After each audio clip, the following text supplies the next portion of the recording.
আজকে আমি তোমাদের বানিয়ে দেখাবো গ্রিন মুগ ডাল পকোড়া। আর এই দুর্দান্ত স্বাদের পকোড়া রেসিপিটা তোমরা কিন্তু অবশ্যই ট্রাই করবে, দারুণ খেতে। সেটা টি টাইম বলো বা ইভিনিংয়ে স্ন্যাক্সের জন্য কিন্তু একদম জমে যাবে। আর এখন তো একটু হালকা হালকা ঠান্ডা পড়েছে, তো অবশ্যই ট্রাই করবে। তো প্রথমে আমি এখানে নিয়েছি গ্রিন মুগ ডাল, আর মুগ ডালটাকে আমি সারা রাতের জন্য ভিজিয়ে রেখেছিলাম। এরপর মুগ ডালটাকে ভালো করে ধুয়ে নিতে হবে। আর মুগ ডালটা ধোয়ার সময় এরকমভাবে মুগ ডালটাকে এইভাবে হাতের মধ্যে একটু কচলিয়ে নেবে, তাহলে দেখবে খোসাগুলো বেরিয়ে যাচ্ছে। কিছু খোসা বেরোবে আর কিছু খোসা থেকেও যাবে। তারপর ভালো করে ধুয়ে এটাকে একদম জল ঝরিয়ে নিয়ে এটাকে মিক্সিং জারের মধ্যে নিয়ে নেব। এরপর আমি ওর মধ্যে দিয়ে দেবো আদা। তো এখানে আমি 2 ইঞ্চির মতন আদা দিয়েছি, আর এখানে আমি 15-16টার মতন রসুন কোয়া, আর যেরকম লঙ্কা খাবে সেই বুঝে লঙ্কা দিয়ে দেবে। এরপর আমি এটাকে ভালো করে পেস্ট করে নেব। আর এটা পেস্ট করার সময় কিন্তু একদম জল দেব না, একদম শুকনো শুকনো হবে পেস্টটা বানানো হয়ে গেলে এরপর আমি আগের থেকে কিছুটা নর্মাল মুগ ডাল তুলে রেখেছিলাম, মানে ভেজা মুগ ডাল, সেটা এমনি তুলে রেখেছিলাম, সেটা আমি ওর মধ্যে দিয়ে দেব।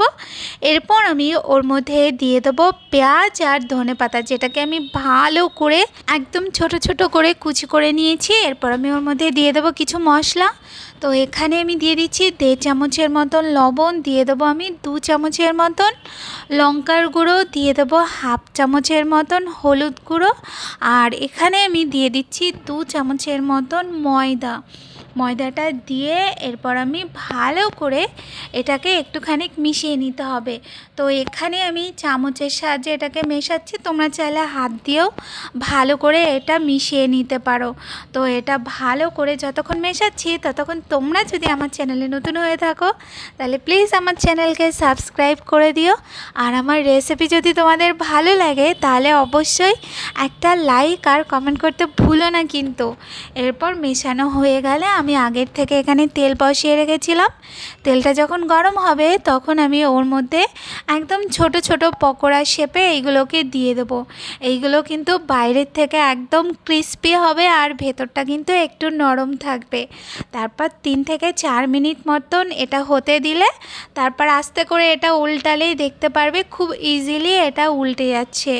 এরপরে কিছু সময় ধরে এটাকে ভালো করে উল্টে পাল্টে একটু বেশি সময় ধরে এটাকে ভেজে নিতে হবে। এটা যখন ভাজা হয়ে যাবে, যখন দেখবে এটার একটা গোল্ডেন কালার চলে এসছে আর বাইরে থেকে ক্রিস্পি ক্রিস্পি ভাব চলে এসছে, তখন এটাকে আমি উঠিয়ে নেব। আর যেই ডালটা ছিল সেই ডালটাকেও আমি ভেজে নেব। আর লাস্টের বার যখন ভাজবো তখন ওর মধ্যে কয়েকটা কাঁচা লঙ্কা দিয়ে দেব। তো এই যে আমাদের লাস্ট ব্যাচও একদম ভাজা হয়ে গেছে। তো এই যে আমাদের মুগ ডাল পকোড়া একদম রেডি খাওয়ার জন্য। এটা কিন্তু তোমরা অবশ্যই একদিন ট্রাই করে দেখবে, ভীষণ ভালো খেতে। আর এটা তোমরা গ্রিন চাটনির সাথে খেয়ে দেখবে, উফ দারুণ লাগে। তো রেসিপিটা কিন্তু তোমরা অবশ্যই ট্রাই করে আর আমাকে কমেন্ট করে জানিও যে তোমাদের কেমন লাগলো। আজ তাহলে এই পর্যন্ত, দেখা হচ্ছে নতুন রেসিপির সাথে। টাটা।